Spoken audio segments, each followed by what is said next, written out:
வாழ்க வளமுடன்.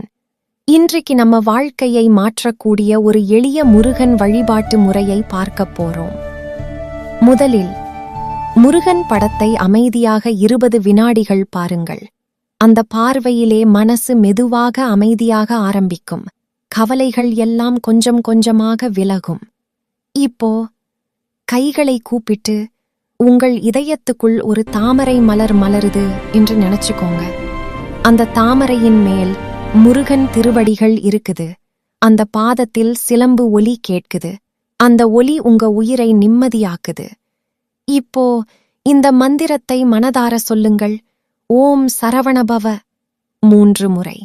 பிறகு கந்தர் அனுபூதி, திருப்புகழ், உங்களுக்கு தெரிந்த முருகன் பாடல்கள் இதெல்லாம் சொல்லும்போது முருகன் உங்க அருகில் இருக்கார் என்று உணருங்கள். இப்போது சொல்லுங்கள், இன்பமே சூழ்க, எல்லோரும் வாழ்க. பிறகு முழு மனதுடன் சொல்லுங்கள், வெற்றிவேல் முருகனுக்கு அரோகரா. விபூதி எடுத்துக்கொண்டு கண்களை மூடி முருகனை நினைத்து நெற்றியில் அணியுங்கள். அந்த தருணத்தில் அவரது அருள் உங்களை சுற்றியிருக்கும். இந்த வழிபாட்டை தினமும் செய்தால் உங்கள் வாழ்க்கையில் நிச்சயம் மாற்றம் வரும். Murugan will guide you, protect you, bless you. வணக்கம்.